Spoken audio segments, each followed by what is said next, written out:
Olá pessoal, tudo bem? Espero que estejam todos muito bem. Hoje nós vamos dar então continuidade aos nossos estudos e a gente vai trabalhar hoje o período regencial, tá? Aquele período que vai de 1831 até 1840, porém nós vamos estudar hoje os aspectos políticos. A gente sabe que o período regencial ele é marcado por uma série de revoltas, só que a gente vai deixar as revoltas para uma segunda aula, no caso, a nossa aula seguinte. Tudo bem?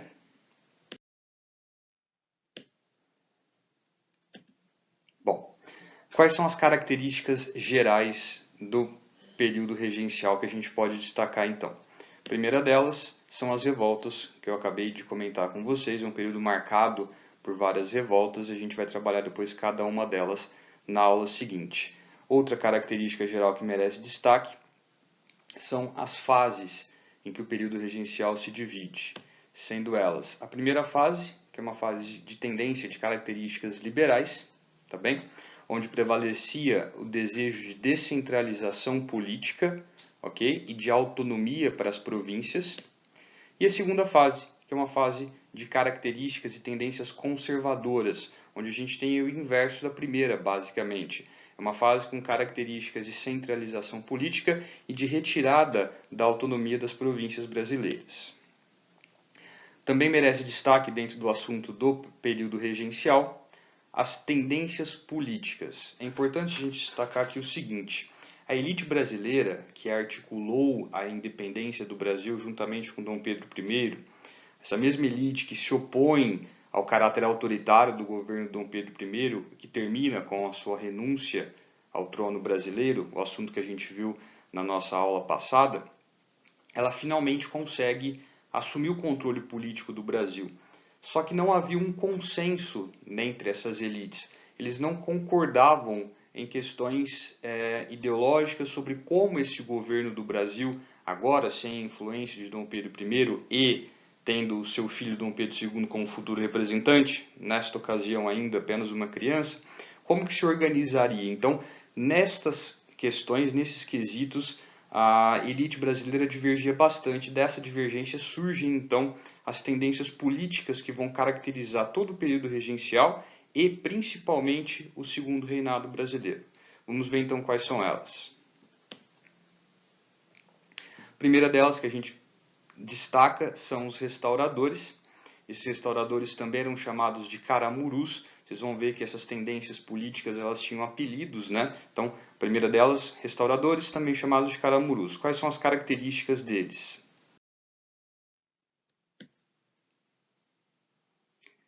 A primeira característica que a gente destaca é que eles queriam restaurar a monarquia de Dom Pedro I, daí o nome deles, restauradores. Eles perdem força quando o Dom Pedro I morre lá em 1834. Temos os liberais moderados, chamados de chimangos, ok? E dentre as suas características políticas, a gente destaca que eles queriam uma participação política, porém sem grandes alterações. O que significa isso, uma participação política sem grandes alterações? Significa que eles queriam manter a ordem social vigente. Como assim? Eles queriam uma política que não ameaçasse os seus privilégios, que não ameaçasse o seu status social.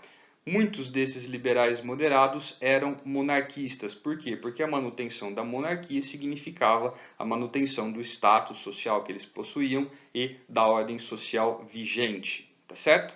Temos os liberais exaltados, chamados também de farroupilhas. Eles defendiam aí uma maior participação política. Como assim? Eles defendiam um modelo de governo onde o rei, o imperador, não tivesse tantos poderes assim, e que esses poderes então também fossem divididos com o parlamento, ok? Muitos desses liberais exaltados eram republicanos, tá bem? Defendiam a república e outros defendiam a monarquia constitucional. De um jeito ou de outro, você não tem governantes com grandes poderes. Tudo certo? Seguindo.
Aqui uma observação importante para a gente destacar.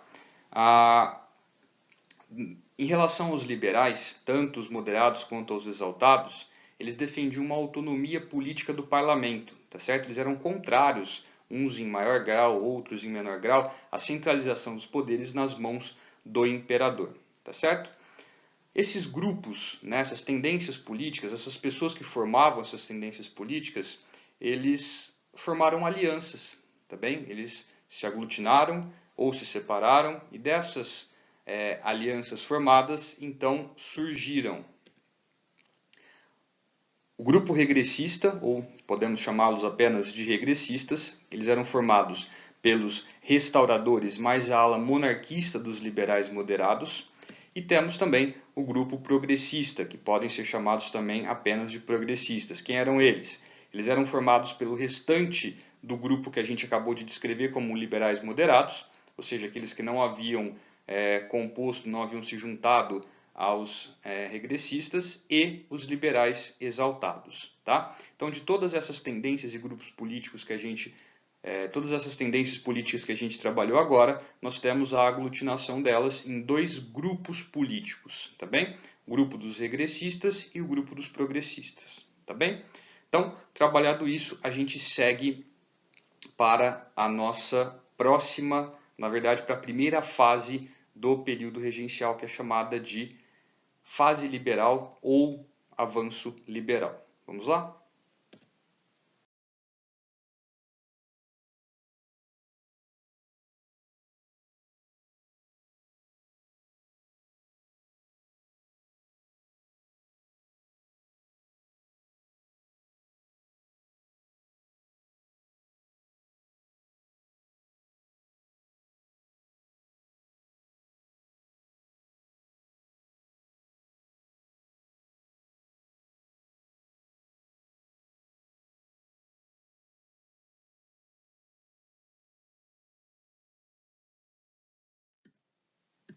Bom, a primeira fase desse período regencial que nós estamos trabalhando, ela tem fortes tendências, fortes características liberais. Por quê? Porque nós vamos perceber ao longo dessa fase uma descentralização do poder político e um aumento da autonomia das províncias. Por esses motivos, a gente também pode chamar esta primeira fase, essa fase liberal do período regencial, de primeira experiência republicana do Brasil. Apesar de não ser uma república, apesar do Brasil ainda ser uma monarquia e estarmos passando pelo período regencial, o modo como os regentes conduziram a política durante esse período permite que nós digamos que este período ele foi a primeira experiência republicana que o Brasil teve por conta dessa descentralização do poder e o aumento da autonomia das províncias. Aqui uma observação importante, tá, para a gente destacar. Quando nós dizemos liberal, é importante a gente estabelecer a diferença entre o liberal no Brasil e o liberal lá na Europa, tá, que é de onde surge essa doutrina. O liberal europeu, ele era o burguês, ok? Que defendia o fim do modelo absolutista da sociedade de ordens, que é aquela sociedade baseada na posse de títulos que determinavam então os privilégios sociais e políticos, em prol de uma sociedade de ordens, em prol de uma sociedade de direitos. O que é uma sociedade de direitos? É aquela onde os seus direitos e deveres são garantidos pela Constituição. Eles defendiam isso de modo que o capitalismo, que então o modelo econômico que dava força a essa burguesia, passasse a determinar, né, passasse a controlar as organizações sociais e políticas. Os liberais aqui no Brasil, eles eram membros da aristocracia rural, né? Eles eram da elite agrária, ou seja, está aí uma diferença para o liberal europeu, que era um burguês ligado ao capitalismo, primeiro comercial, depois industrial. E esse liberal brasileiro, ele não defendia necessariamente o fim do absolutismo, o fim do modelo monárquico, o fim dessa sociedade de ordens que garantia privilégios. Ele apenas queria uma organização política onde ele pudesse desfrutar de privilégios, onde ele pudesse manter o seu status social. Então, essas são as grandes diferenças entre o liberalismo aplicado no Brasil e o liberalismo aplicado na Europa. Tudo bem? Bom, seguindo.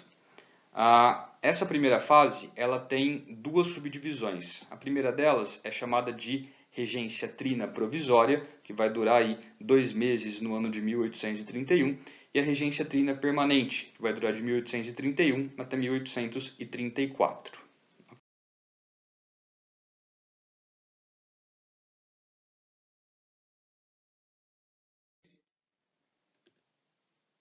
Bom, regência trina provisória. Quais são as características que a gente pode destacar desse período? Primeira delas, que eu já adiantei lá atrás, teve duração de apenas 2 meses e vai tomar as decisões que vão atribuir o caráter liberal a esta primeira fase. Quais são essas decisões? A primeira delas é o afastamento de todos os portugueses que compunham o exército brasileiro. A gente pode falar que nesse período havia um sentimento lusofóbico, né? O que é um sentimento lusofóbico? Uma aversão aos portugueses, a presença dos portugueses aqui no Brasil. Resultado de todo o processo de independência política do governo de Dom Pedro I ao longo do primeiro reinado. Então, há neste período de regência, onde as elites assumem o controle político do Brasil, essa necessidade de reafirmação da brasilidade, desse sentimento brasileiro.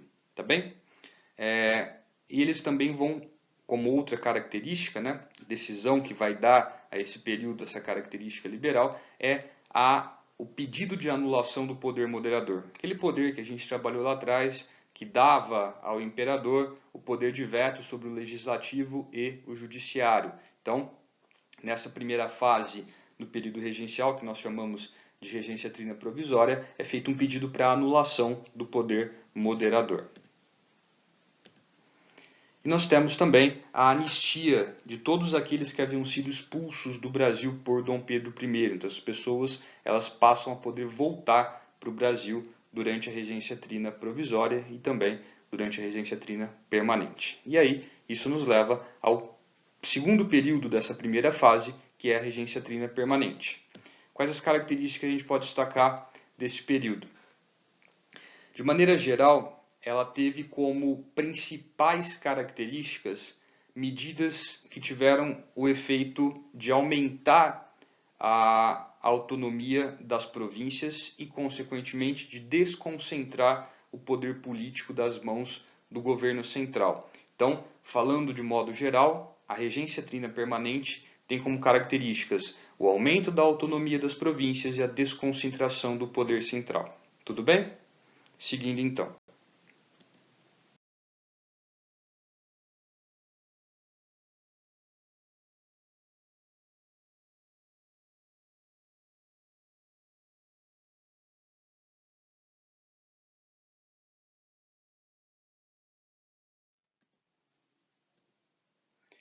Outra grande característica da regência trina permanente é o avanço da cafeicultura. E o avanço da cafeicultura fez com que surgisse uma nova elite no Brasil, que é formada pelos cafeicultores.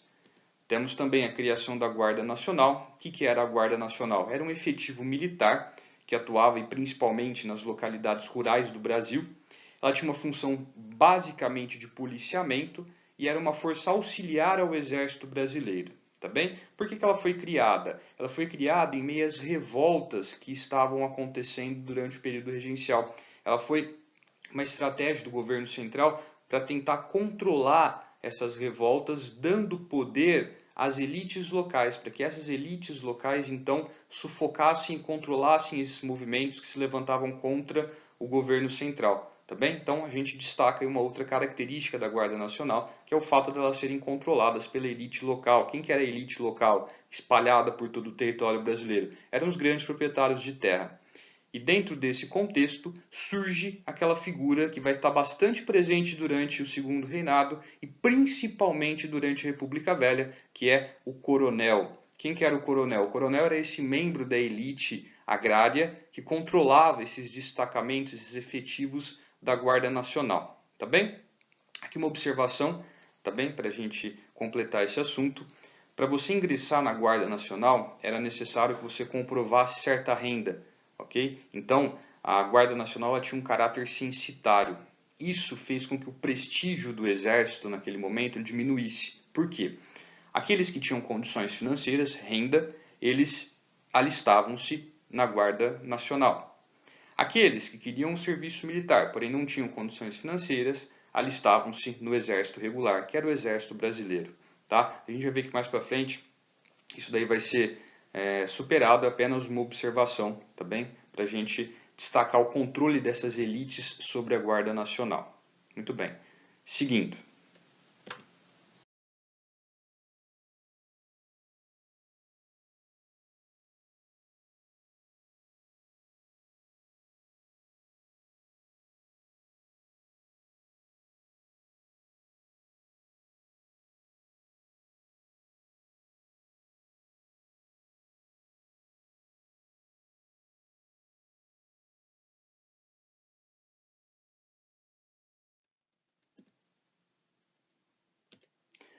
Temos como outra característica da regência trina permanente a criação do Código de Processo Criminal. O que era o Código de Processo Criminal? Ele era um código jurídico que unificava a justiça brasileira. Como que ela unificava a justiça brasileira? Ela estabelecia um padrão para delitos e quais as penas que seriam aplicadas para esses delitos, que valia para todo o território nacional. Além disso, ela permitia que os municípios elegessem os seus juízes e promotores, ou seja, isso não vinha mais do governo geral. Cada município, ou seja, cada poder local tinha autonomia para poder eleger os seus juízes e promotores. E é nesse contexto que surge a figura do juiz de paz, tá bem? Só para completar, era ele que acabava exercendo o controle pela Guarda Nacional, o controle mais administrativo, vamos colocar assim, tá bem? O que é importante a gente destacar neste ponto? Lembra aquela característica geral que eu falei da regência trina permanente, que é um caráter de descentralização do poder central e aumento da autonomia das províncias? Pois bem, permitir que as províncias se controlassem juridicamente, ou seja, que elas tivessem ou elegessem os seus próprios juízes e promotores sem interferência do governo central, era um aumento dos poderes locais, ou seja, era um aumento dos poderes dessas províncias e municípios espalhados por todo o território brasileiro. Tá bem? Só para reforçar aquilo que a gente colocou lá atrás. E agora, para completar, nós temos a criação do ato adicional em 1834. O ato adicional ele vai coroar essa característica de descentralização do poder e aumento da autonomia das províncias. Vamos ver por quê. Primeiro ponto. O ato adicional ele propunha uma reforma constitucional. Estão lembrados daquela Constituição de 1824, outorgada por Dom Pedro I, após a anulação da Assembleia Constituinte, aquela Constituição que concentrava os poderes nas mãos do imperador? Pois bem, esse ato adicional de 1834 ele propunha uma reforma nessa Constituição. Primeiro ponto é a criação das Assembleias Legislativas Municipais. O que são as Assembleias Legislativas Municipais? A gente pode compará-las, grosso modo, com as câmaras municipais de hoje em dia. Tá bem? Elas seriam compostas por aqueles chamados de homens bons, né? Esses grandes proprietários de terra, que por terem poder econômico acabavam tendo influência e poder político.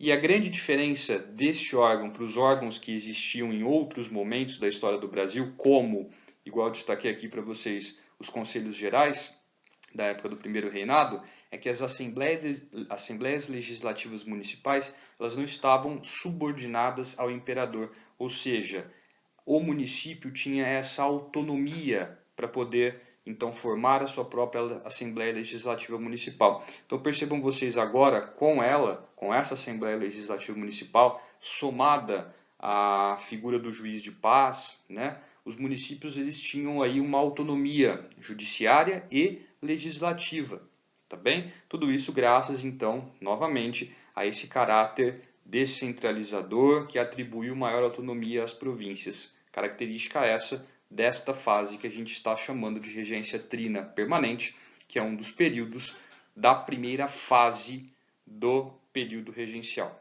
Tudo bem? Que nem eu falei para vocês agora há pouco, todas essas medidas reforçam os poderes das elites locais. Afinal, eram elas que iriam compor essas assembleias. Tá certo?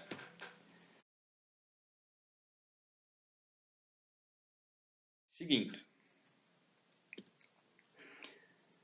o ato adicional, ele estabelecia também a criação da regência una. O que é a regência una?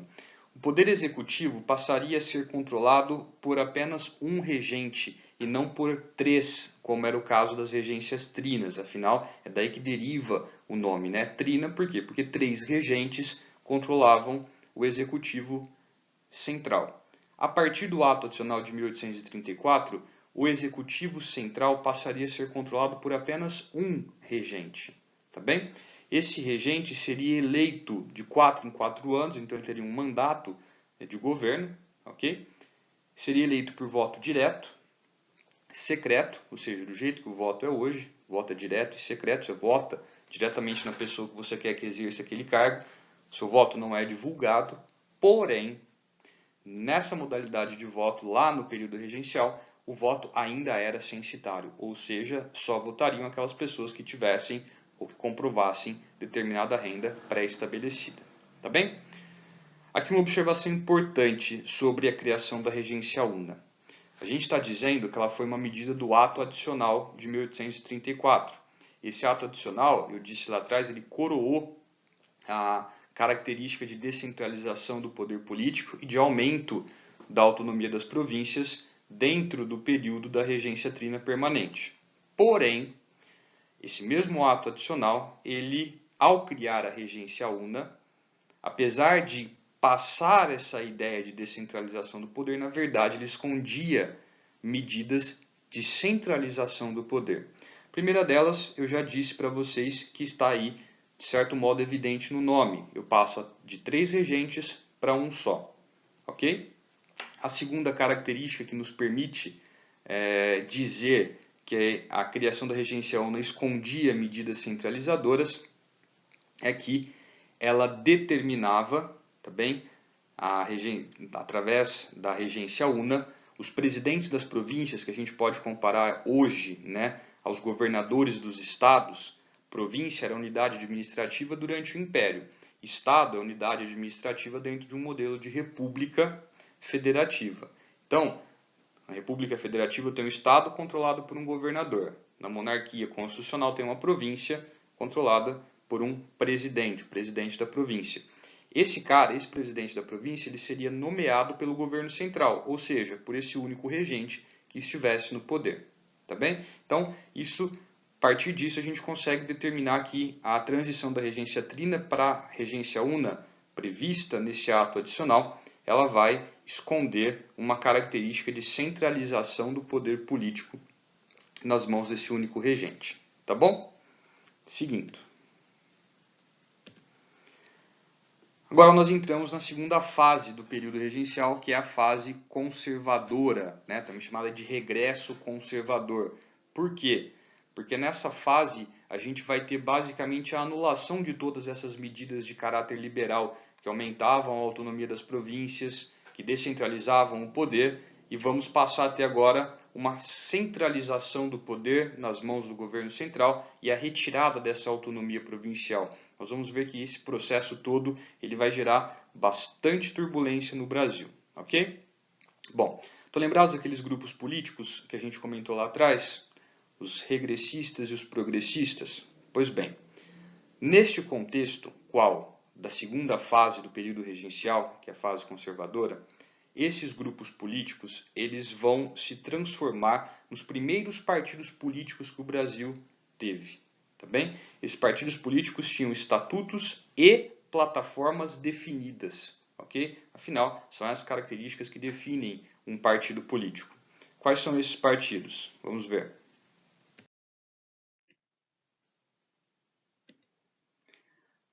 O grupo regressista que a gente comentou lá atrás, ele vai se converter, vai se transformar no Partido Conservador. Quem formava o Partido Conservador? A elite tradicional, tá bem? Que tinha grande participação no Rio de Janeiro. O grupo progressista, que nós vimos lá atrás também, ele vai se transformar no Partido Liberal. O Partido Liberal ele era formado também por membros das elites, ok? Porém não da elite tradicional. Qual elite, então? Lembram dos cafeicultores que surgem com o avanço da cafeicultura sobre o território e a economia brasileira? Pois bem, esse Partido Liberal ele vai ter uma grande participação desses cafeicultores, tá certo? E eles atuavam principalmente onde?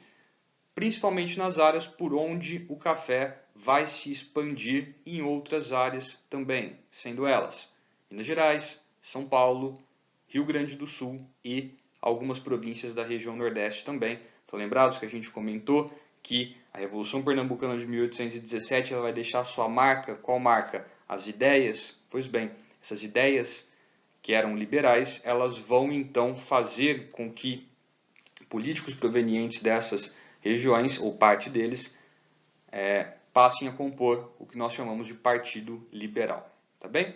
Bom, nessa fase, ok, que é a fase conservadora, nós temos aí a regência una. Regência una essa, só para recapitular, estabelecida pelo Ato Adicional de 1834. Tá bem? Bom, a regência una, ela inicia-se com a eleição do regente Diogo Feijó, tá bem? O Diogo Feijó, ele era um defensor do ato adicional e um abolicionista, tá bem? O governo dele, no entanto, vai ser marcado por diversas rebeliões e insatisfações políticas, econômicas e sociais. Essas rebeliões provocadas também pela questão social, econômica, mais todos os problemas políticos, econômicos e sociais pelos quais o Brasil vai passar, vão desestabilizar o governo do Diogo Feijó, tá certo?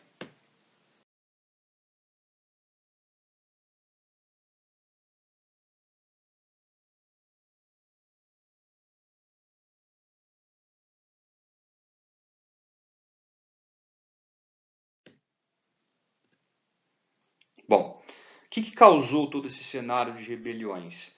Na época foi uma troca de acusações, mas de maneira geral a gente pode dizer que essas rebeliões foram causadas quando? Quando deu-se às províncias maior autonomia política, porém, em determinado momento, quando essas províncias passaram a exercer essa maior autonomia política, o governo central, ao invés de ouvi-las, de atendê-las, não, ele vai reprimir, ele vai negar. Então, as províncias tendo maior autonomia e o governo central negando-se a atender essa maior autonomia política, as determinações, né, e exigências que as províncias faziam, gerou esse clima de insatisfação que levou às revoltas. Revoltas essas, então, que foram reprimidas pelo governo central. Tá bem? Bom, diante de todo esse cenário de revoltas, instabilidades políticas, econômicas e sociais, o Diogo Feijó finalmente renuncia ao seu cargo de regente. Renúncia de Diogo Feijó leva Araújo Lima a assumir o poder.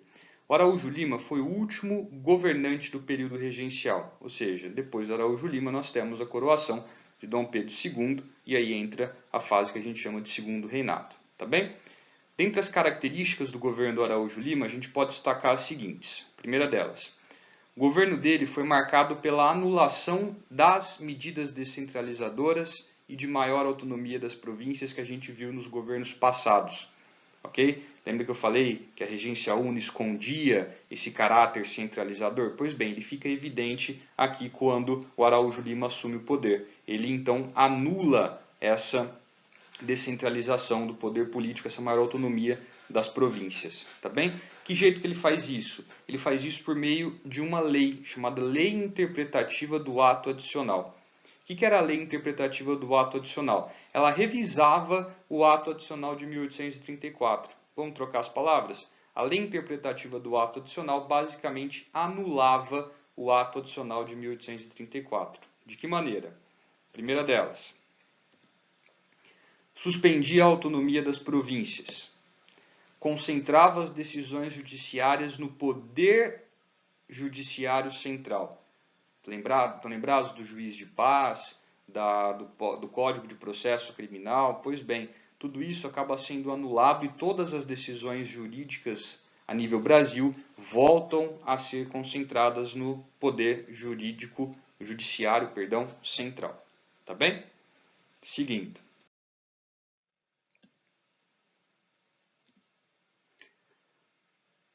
A lei interpretativa do ato adicional, ela submetia as guardas nacionais espalhadas pelo território brasileiro a delegados nomeados diretamente pelo poder central. Então, o juiz de paz, escolhido pelos municípios e que tinha esse controle administrativo sobre as guardas nacionais, ele perde o controle e quem passa a controlá-las, então, são delegados colocados neste cargo pelo próprio governo central. Tá bem? E volta o poder moderador, ou seja, na coroação do imperador, este imperador, então, ele passa a ter o poder de veto sobre o legislativo e o judiciário novamente. Lembram-se que este poder havia sido, então, suspenso lá atrás. Tá bem? Bom, os liberais, galera, que estiveram no poder durante a regência trina provisória e durante a regência trina permanente, eles saíram da situação para a oposição. Tá bem? Quando o Araújo Lima é eleito, assume, né, o cargo de regente depois da renúncia do Diogo Feijó. Esses liberais, agora na oposição, eles vão buscar retornar à posição que eles estavam antes, vão buscar retornar ao controle, ok? E para isso eles fazem uma manobra que de liberal não tem nada. Que manobra é essa? Eles começam a se aproximar do imperador neste contexto ainda com 12 anos de idade, um adolescente, tá? Entrando na adolescência. Então, esses liberais, almejando voltar ao poder, tomam uma medida que de liberal não tinha nada. Lembra que eu falei para vocês que os liberais brasileiros, eles não atendiam às características liberais que a gente presenciou na Europa? Pois bem, aqui fica claro isso, tá bem? Era uma parte de elite brasileira, formada basicamente pelos cafeicultores, que havia perdido o controle político do país quando o Diogo Feijó renuncia e o Araújo Lima assume, e na tentativa de retornar ao poder, de reassumir o controle político do Brasil, eles aproximam-se do imperador, ou seja, eles vão contra aquilo que a gente conhece como doutrina liberal, pelo menos aquilo que a gente via na Europa neste período, certo?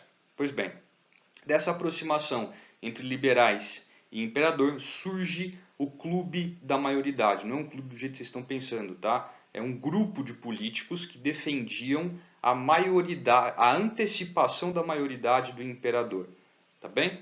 Como assim antecipação da maioridade? Ele só poderia ser coroado imperador quando ele atingisse a maioridade, aos 18 anos. O que eles queriam? Antecipar essa idade da maioridade para que ele pudesse ser coroado imperador antes. Tá bem? Bom,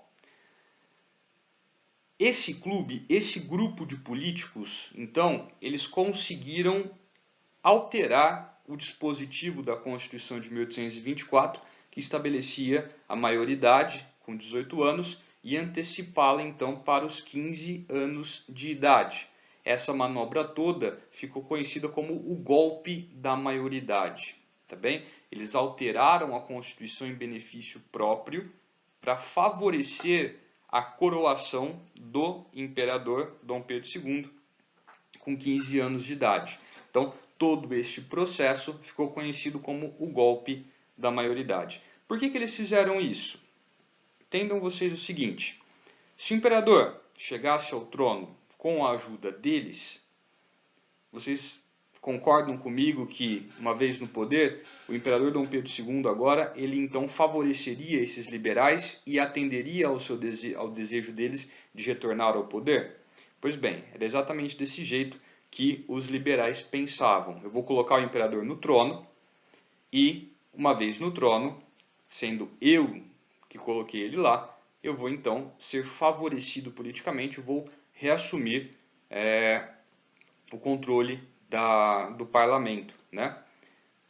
Bom, pensando de uma maneira sensata, seria isso que nós esperaríamos que acontecesse. Mas, não se esqueçam, a gente está tratando da política nacional, onde convergem diversos interesses políticos e muitas vezes particulares.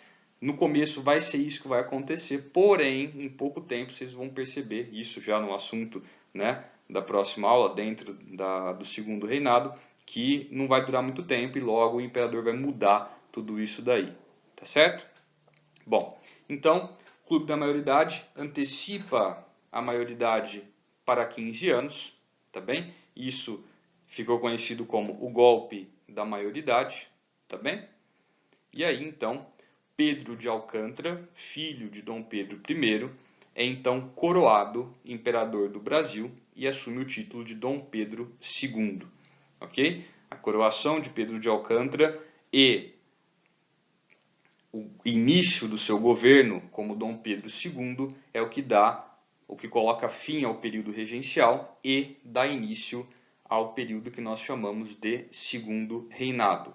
Vou antecipar para vocês aqui um ponto que é o seguinte: toda essa manobra teve como argumentação na época, para que eles conseguissem alterar a Constituição e tudo mais, que a falta de um poder centralizado na figura do imperador era o que estava agravando a situação de revoltas que se espalhavam pelo Brasil. Tá? Nesse período a gente tinha mais ou menos metade das províncias brasileiras com movimentos, com revoltas. Então defendeu-se que era só o imperador que poderia pôr fim a todo esse cenário de instabilidade, ok? Então argumentou-se mais ou menos dessa forma para que conseguissem a antecipação da maioridade de Dom Pedro, tá bem?